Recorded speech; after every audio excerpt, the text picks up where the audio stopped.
As millions of Jews around the world celebrate the festival of Hanukkah, the festival of lights, some historic truths have to be told.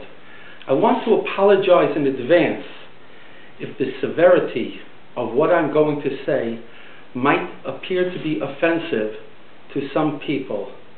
All we're reciting is the historical truth, the whole truth and nothing but the truth. And with the illumination of the lights of Hanukkah, let us hope and pray that our discussion and lesson here today can be a positive lesson that can lead to inspiration for many Jews in our communities throughout the world. The Hanukkah miracle is not, like many people think, just a victorious revolutionary war in which muscle-bound Olympian-type Macabees defeated the superior Syrian-Greek armies and threw them out of the land of Israel. The historic fact is that at the time of the celebration of the Hanukkah festival, for the very first time, the Syrian-Greek armies not only controlled the overwhelming majority of Israel, of Eretz Yisrael, but they even controlled most of Jerusalem.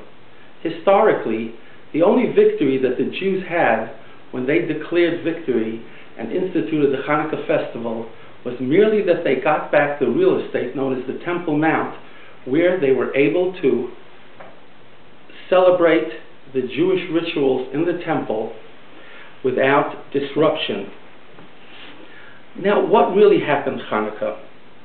Hanukkah was not merely a revolutionary war against the Syrian-Greeks, which took 30 years after the celebration of the Hanukkah miracle until the Syrian-Greeks were finally driven from the land of Israel, and only then when the Romans were called in to assist the Jews in driving out the Syrian-Greeks.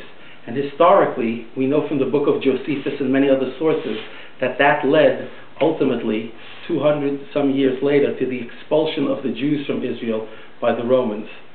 But the celebration, as I said, was a celebration of the fact that the Jews were able to continue their ritual holiness. The celebration was not only of a revolutionary war, it was a celebration of a civil war, where Jews, known as Hellenists, Misyavnim, the upper-class Jews, were promoting and pushing the whole agenda of the Syrian-Greeks, such as taking the rabbinical students and having them play naked in the gymnasiums, sports activities. Gymnos means nude. We know factually that the Syrian-Greek culture of the time was one that was rampant with homosexual behavior. You could check that out on the internet, Greek homosexuality. They were the founders of the word pederasty. And so there was obviously a lot of that kind of activity that was going on, immorality, licentiousness, that was diluting the Jewish spirituality and holiness. The victory of Hanukkah is twofold. It's a victory against the Jewish liberal, assimilationist, acculturated forces that wanted to adapt the Greek culture, the pantheon of their gods and their immoral ways, instead of the holiness of our temple and monotheism. It's also specifically a victory against the ultimate lewdness, the ultimate immorality and degradation, that of institutionalized homosexuality as practiced by the Greeks. We appeal to our fellow Jews: learn the lessons of Hanukkah through the beautiful illumination and the holiness of these lights. Re-examine your ways.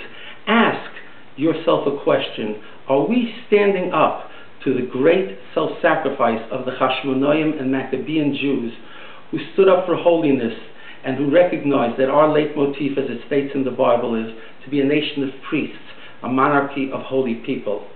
That's the message of Hanukkah. Let the chips fall as they may. The truth must be told.